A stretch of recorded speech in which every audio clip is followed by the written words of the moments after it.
नमस्कार दोस्तों, मेरा नाम है नागेश। दोस्तों, किसी भी देश के ग्रोथ के लिए सबसे इम्पोर्टेंट फैक्टर होता है उस देश में काम करने लायक लोगों की संख्या, जिसे लेबर फोर्स कहा जाता है।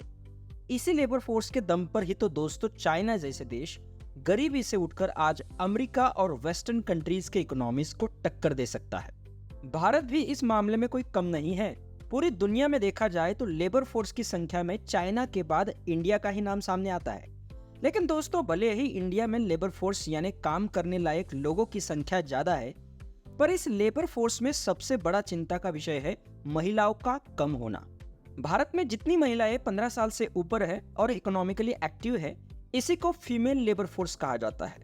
लेकिन इस पूरे फीमेल लेबर फोर्स में से जितनी महिलाएं काम करती है या करने की इच्छा रखती है, ऐसी महिलाओं की संख्या को female labour force participation rate कहा जाता है, जो भारत में काफी कम है। इंडिया में महिलाओं का female labour force participation rate 2017-18 में 23.1% था।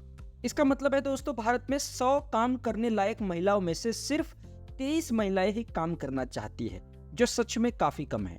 अगर यही चाइना के फीमेल लेबर फोर्स के बारे में देखा जाए तो दोस्तों महिलाओं का पार्टिसिपेशन रेट 60% से भी ज्यादा है, मतलब इंडिया से दुगना। जनरली दोस्तों ये देखा गया है कि जिस देश में महिलाओं का लेबर फोर्स में जितना ज्यादा पार्टिसिपेशन, उतना ही वो देश जीडीपी ग्रोथ या पर कैपिटा इनकम के मामले में आगे रहेगा। तो अगर 2047 तक इंडिया एक डेवलप्ड कंट्री बनने के सपने देखता है, तो उसे पूरे करने के लिए इंडिया में महिलाओं को आगे आकर काम करना ही पड़ेगा। लेकिन ऐसा क्या है दोस्तों कि भारत में महिलाएं काम नहीं करना चाहती?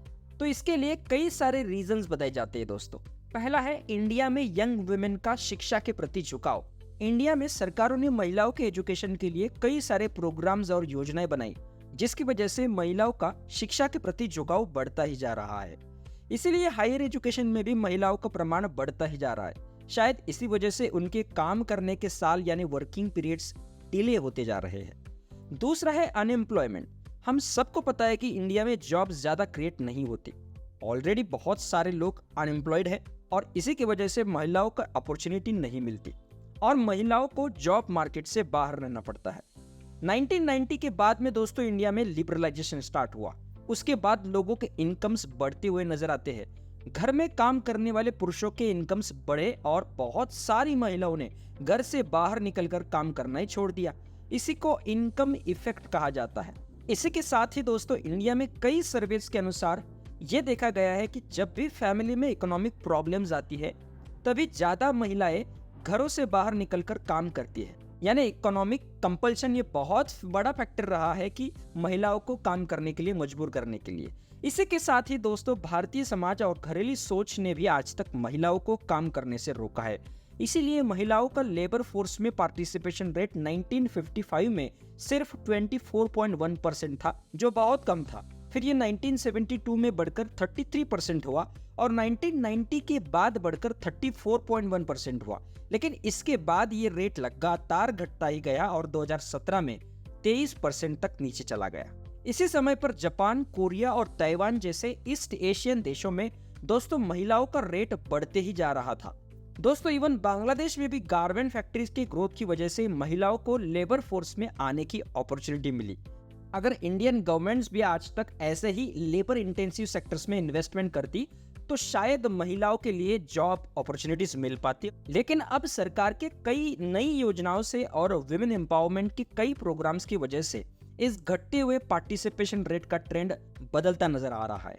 रिसेंटली पब्लिश हुए पीरियोडिक लेबर फोर्स सर्वे के अनुसार जो रेट 2017-18 में 23% था, वो पिछले 6 सालों में बढ़कर 41.7% तक बढ़ चुका है, जो वाकई ही काबिले तारीफ है। रिसेंटली मोदी जी ने भी इस खुशी को जाहिर करते हुए ट्वीट किया था।